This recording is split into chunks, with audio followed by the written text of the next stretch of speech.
Israel Hamas जंग के जल्द खात्मे के लिए हमास ने एक बार फिर अपने अज़्म को दोहराया है। हमास की तरफ से ऐसा बयान इस बात की तरफ इशारा है कि वो जंग नहीं, सीज फायर चाहता है, लेकिन इजरायली पीएम अमन के रास्ते का रोड़ा बन रहे हैं।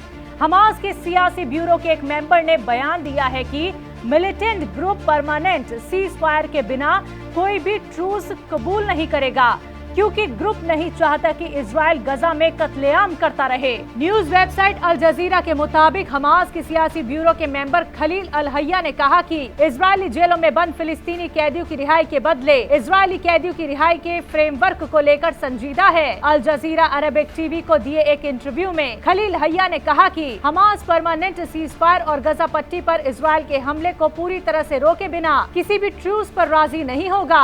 आपको बता दें कि हमास अमेरिका के सामने ट्रूस डील के लिए 4 शर्तें रख चुका है और अब इजराइल से जवाब के इंतजार में है। हमास ने जो 4 शर्तें रखी हैं, उनमें गजा की दोबारा तामीर, फिलिस्तीनियों की गजा में वापसी, गजा पर लगाई पाबंदियों का खात्मा भी शामिल है। इजराइल और हमास के बीच जंगबंदी पर बातचीत काफी महीनों से हवा में लटकी हुई है, क्योंकि इजराइल लंबे वक्त से हमास की मांगों को डेल्यूशनल बताकर डील को टाल देता है। उधर हमास चाहता है कि जल्द सीज फायर हो और सभी कैदी अपने घरों को वापस लौटें, लेकिन जिद्दी नेतन्याहू अपने जाती एजेंडे के तहत अपनी कुर्सी बचाने में लगा हुआ है। नेतन्याहू जानता है कि वो हर तरफ से घिर चुका है और सरेंडर करने के सिवा उसके पास और कोई रास्ता नहीं। और तो और अब तो उसके सर पर इंटरनेशनल अरेस्ट वारंट की तलवार भी लटक रही है। हमास के सियासी ब्यूरो के मेंबर खलील अल हय्या ने एसोसिएटेड प्रेस के साथ भी इंटरव्यू में बात की। उन्होंने कहा कि मिलिटेंट ग्रुप इजराइल के साथ 5 साल या उससे ज्यादा की जंगबंदी पर सहमत होने के लिए तैयार है। साथ में ये शर्त भी रखी गई है कि अगर आजाद फिलिस्तीनी रियासत को तस्लीम कर लिया जाता है तो मिलिटेंट ग्रुप हथियार डाल देगा और एक सियासी पार्टी में तब्दील हो जाएगा।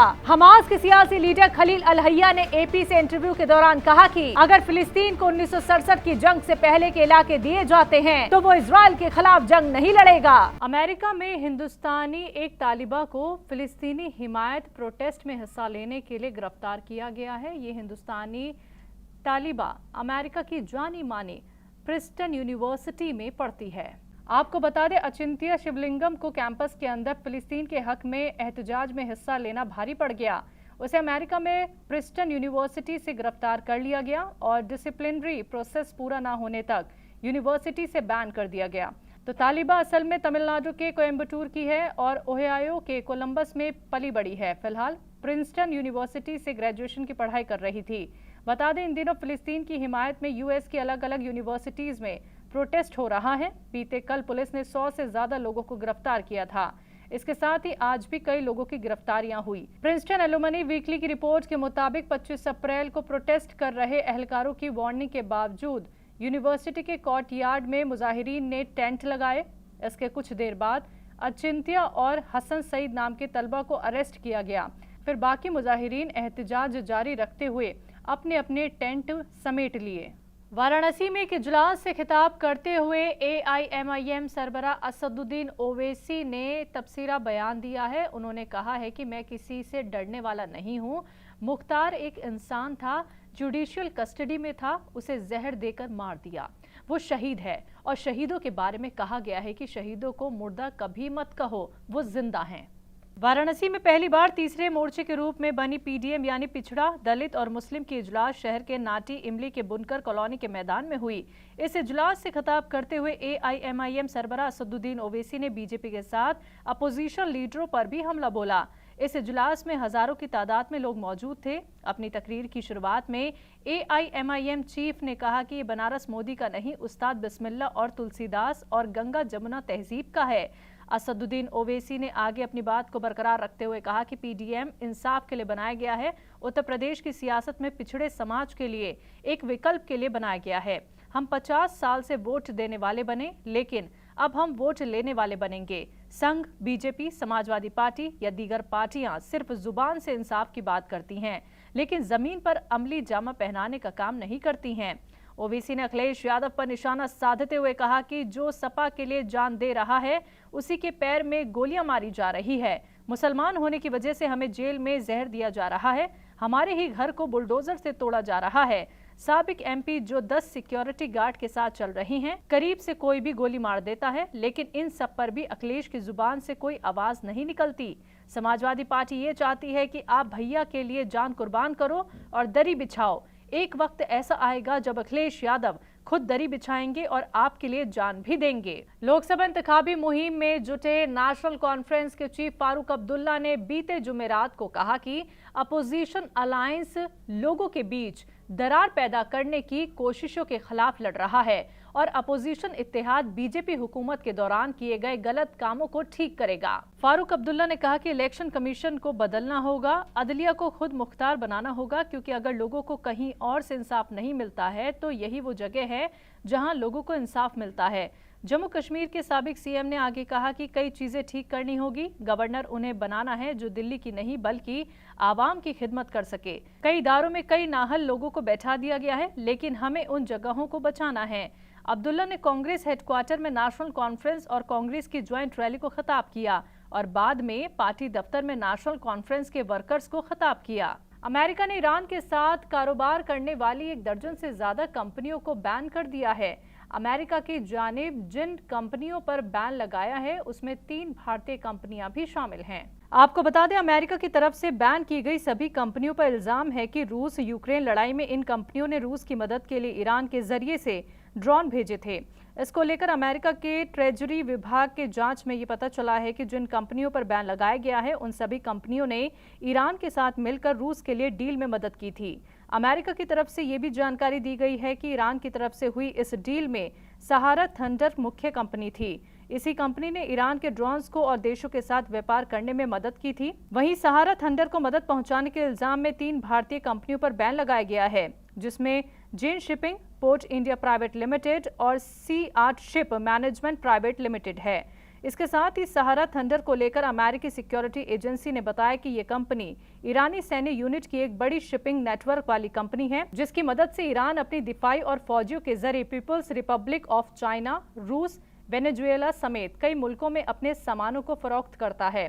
भारत में कायम कंपनी जेन शिपिंग और पोर्ट इंडिया प्राइवेट लिमिटेड का सहारा थंडर के साथ कुक आइलैंड्स ध्वजांकित जहाज CHEM के साथ टाइम चार्टर करार हुआ है। इन कंपनियों को UAE के जरिए चलाया जाता है। अमेरिका की ट्रेजरी डिपार्टमेंट ने बताया, साल 2022 में सहारा थंडर ने कई जहाजों को CHEM भेजने के लिए इस्तेमाल किया है।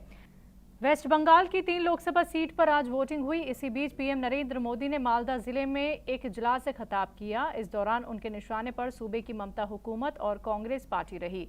वजीर आजम मोदी ने कहा, TMC और कांग्रेस यहां आपस में लड़ने का दिखावा जरूर करती है, लेकिन इनका मकसद अमल बिल्कुल एक जैसा है। इन दोनों को एक चीज जो जोड़ कर रखती है वो तस्कीन है।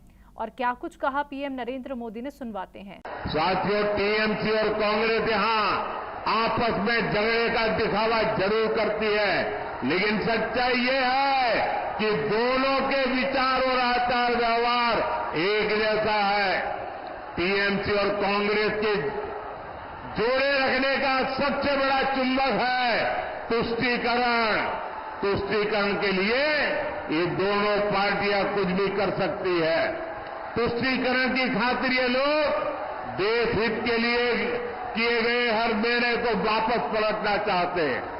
इंडी गठबंधन वाले कहते हैं कि वो कश्मीर में आर्टिकल 370 फिर बहाल करेंगे। TMC और कांग्रेस के नेता कह रहे हैं कि ये सत्ता में आए तो CAA कानून को रद्द कर देंगे।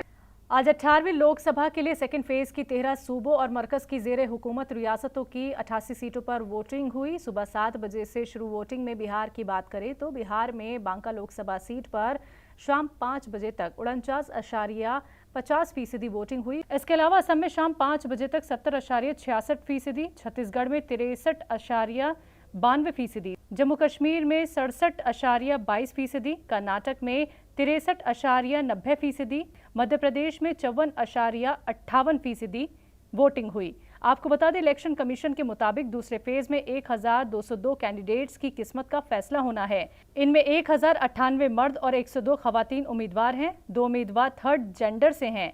वहीं आज लोगों ने बढ़ चढ़ कर वोटिंग में हिस्सा लिया। कई जगहों पर तो शादी के बाद तुरंत एक न्यूली मैरिड कपल वोट डालने पहुंचे। बीजेपी के कौमी सदर जेपी नड्डा ने आज कांग्रेस के लोकसभा इंतखाबात के मैनिफेस्टो को लेकर कांग्रेस पर हमला करते हुए कहा कि सबसे पुरानी पार्टी का छिपा हुआ एजेंडा पिछड़े तबकों और गरीबों के हुकूक को छीनकर अपीसमेंट की सियासत के लिए मुसलमानों को देना है।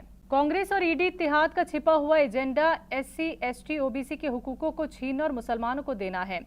कांग्रेस कहती है कि मुल्क के रिसोर्सेज पर पहला हक मुसलमानों का है। वहीं पीएम नरेंद्र मोदी कहते हैं जेपी नड्डा ने कहा कि मुल्क के रिसोर्सेज पर पहला हक गरीबों का है।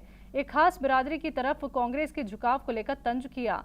मनमोहन सिंह ने वो बयान गलती से नहीं दिया था, उन्होंने जानबूझकर ऐसा किया क्योंकि अप्रैल 2009 में एक सवाल का जवाब देते हुए मुंबई में एक प्रेस कॉन्फ्रेंस के दौरान वो अपने बयान पर कायम रहे और कहा कि अक़लियतों बिलखुसूस मुसलमानों को तरजीह दी जानी चाहिए और मुल्क के रिसोर्सेज पर पहला हक उनका होना चाहिए। बीजेपी पार्टी ने साबिक पीएम मनमोहन सिंह की एक वीडियो क्लिप भी शेयर की।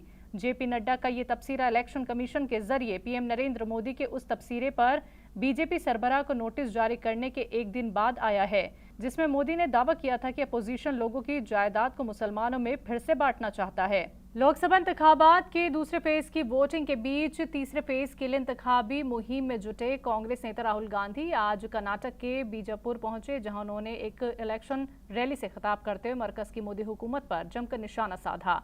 इस दौरान राहुल गांधी ने कहा, पीएम नरेंद्र मोदी ने पिछले 10 साल सिर्फ गरीबों से पैसा छीना है।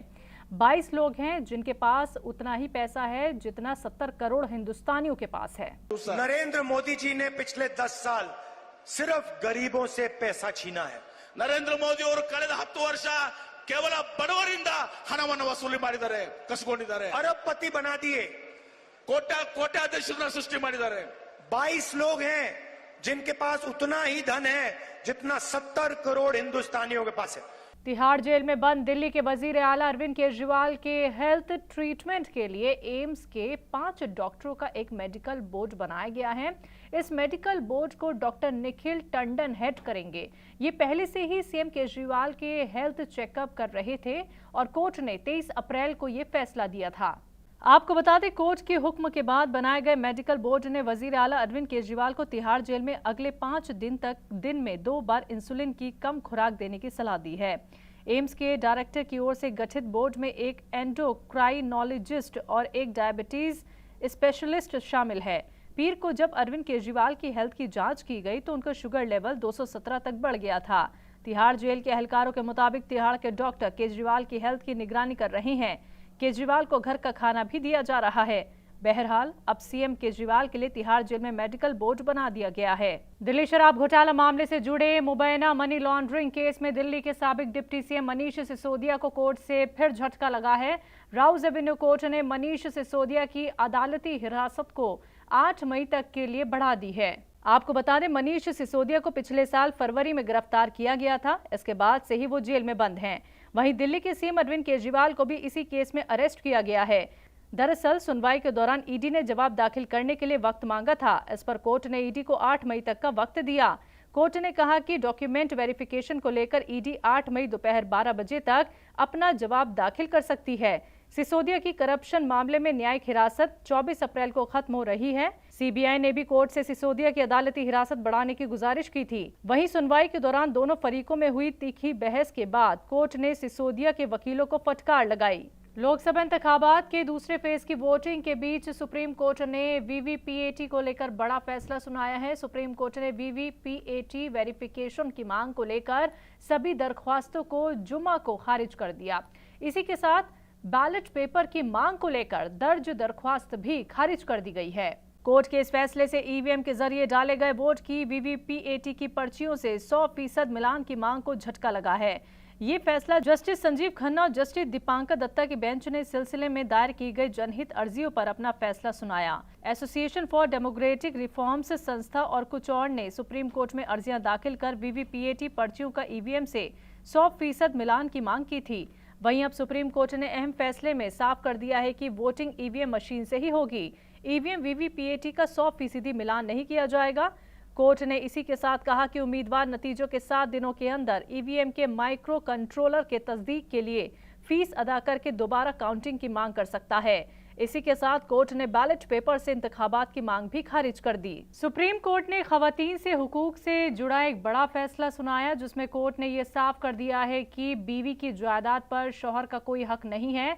क्या है ये पूरा मामला, देखें हमारी खास रिपोर्ट। दरअसल शादीशुदा जोड़े की जायदाद से जुड़े एक मामले में सुप्रीम कोर्ट ने अहम तबसरा किया। इस मामले की सुनवाई करते हुए सुप्रीम कोर्ट ने कहा कि एक शौहर का बीवी की जायदाद पर कोई हक नहीं होता, ताहम मुसीबत के वक्त शौहर बीवी की जायदाद का इस्तेमाल कर सकता है, लेकिन बाद में उसे बीवी को लौटा देना शौहर की इखलाकी जिम्मेदारी बनती है। जस्टिस संजीव खन्ना और जस्टिस दीपांकर दत्ता की बेंच ने कहा कि स्त्री धन जायदाद शादी के बाद शौहर और बीवी की मुश्तरका जायदाद नहीं बन जाती।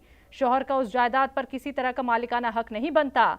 सुप्रीम कोर्ट ने आगे ये भी कहा कि शादी आपसी यकीन पर टिकी होती है। आपको बता दें, 10 साल से ज्यादा पुराने एक मुकदमे में अपने हक की लड़ाई के लिए सुप्रीम कोर्ट पहुंची महिला के मामले की सुनवाई करते हुए जस्टिस संजीव खन्ना और जस्टिस दीपांकर दत्ता की बेंच ने ये बड़ा तबसरा किया। तो एक खातून ने इल्जाम लगाया था कि शादी के वक्त उसे अपने खानदान से सोने के 89 सिक्के गिफ्ट में मिले थे, लेकिन शादी की पहली रात को ही शौहर ने बीवी की सारी ज्वेलरी ले ली और ज्वेलरी महफूज रखने के नाम पर अपनी वालिदा को सौंप दी। खातून का यह भी इल्जाम है कि उसके शौहर और सास के गहनों में हेरफेर की गई और अपने कर्ज चुकाने के लिए उन्होंने खातून के गहने बेच दिए। वहीं अब इसी मामले की सुनवाई करते हुए सुप्रीम कोर्ट ने सख्त लहजे में कह दिया है कि बीवी की प्रॉपर्टी पर शौहर का कोई हक नहीं होता। नाजरीन, मुल्क की बात में आज के लिए बस इतना ही। आप देखते रहें तहजीब टीवी। मुझे दीजिए इजाजत। आदाब।